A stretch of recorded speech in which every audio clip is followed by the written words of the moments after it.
Magandang araw mga kabarangay! Samahan niyo ako sa isa na namang produktibong araw. Ngayon ay magsasagawa kami ng larva survey para sa ating National Dengue Prevention and Control Program. Tayo ay maghahanap at susugpo ng pinagmumulan ng sakit. Saan sasabak ng mga to? Oh. Nasabak po kami na sa digmaan. Eto may Sa digmaan na maghahanap po kami ng kiti-kiti. Ayan at ready na ang aming team. Dahil medyo malayo ang ating pupuntahan ngayong araw, pupunta tayo sa Sitius Seagate para sa ating larva survey. Hindi tayo basta-basta lalakad lang. Dahil syempre, hatid sundo tayo ng ating service para mas mabilis tayong makarating at mas marami tayong ma-inspect na mga kabahayan. At syempre, hindi tayo papayag na wala ang ating gabay. Kasama natin ngayon, araw na ito ang ating masipag na konsihal on health. Ayan, solid ang suporta ng ating barangay para masiguradong ligtas tayo sa dengue. Kaya tara na! Let's go! Bye, Luca. Sige, salamat ha!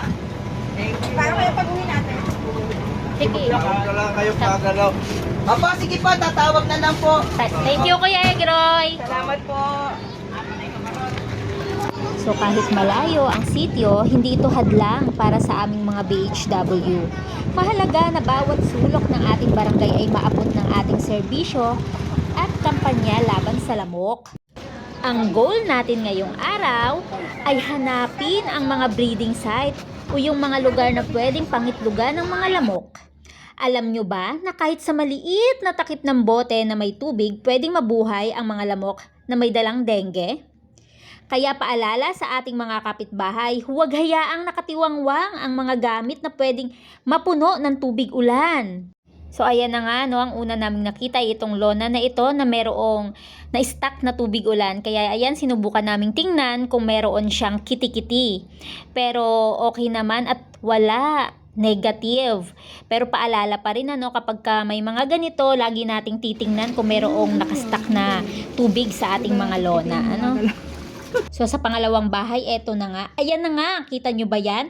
Nakahuli kami ng kiti-kiti rito sa isang nakatagong tauban ng baso. Ito ang mga baby na lamok na nagdadala ng sakit. Kung hindi natin ito nahanap, ilang araw lang ganap na lamok na ang mga ito na pwedeng makakagat sa atin o sa mga bata. Kaya mga kabarangay, huwag nating kalimutan ang ating 4S strategy. Number 1, search and destroy breeding places. Hanapin natin kung saan pwedeng pamugaran ng mga lamok, pwedeng pangitlugan ng mga lamok. Tapos, maglinis-linis din tayo ng paligid natin. Self-protection measures. Siyempre, maligo-ligo din tayo, para hindi tayo maamoy ng mga lamok. Mag-lotion, proteksyon para sa lamok, ganun. Number 3, seek early consultation. So kapag meron na tayong nararamdaman, mga sintomas na tayo ay nadidengge, syempre magpa-check up na agad tayo sa doktor. Huwag na nating palalain pa ang mga sitwasyon. Kapag 3 days ka nang nilalagnat na walang humpay, ayun, kailangan na talagang magpa-check up ka niyan.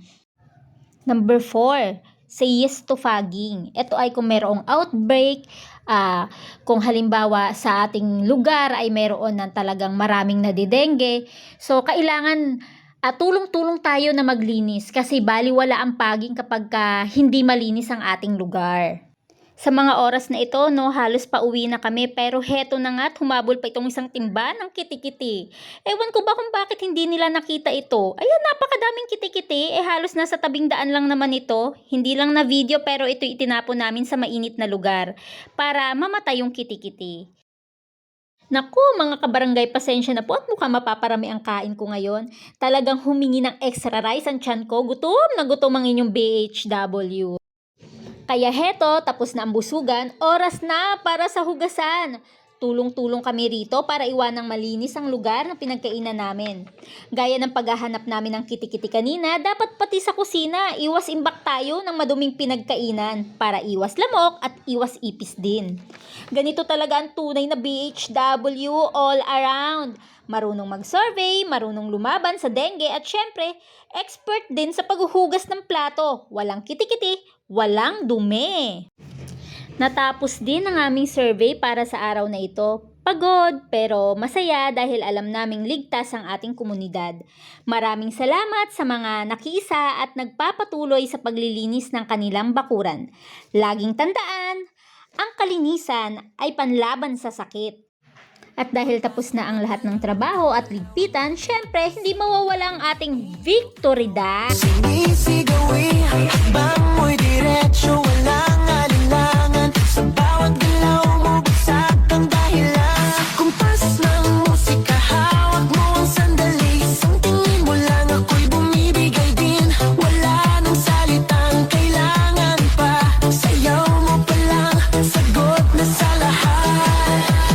Hawak mo ang beat, hawak mo ang gabi. Sa bawat galaw mo, ako'y nabibig. Hawak mo ang beat, huwag mong bibitawan. Hanggang sa huling tugtog ng sayawan. Don't forget to like, share, and follow para sa mas marami pang BHW updates. Ingat po tayong lahat! Bye!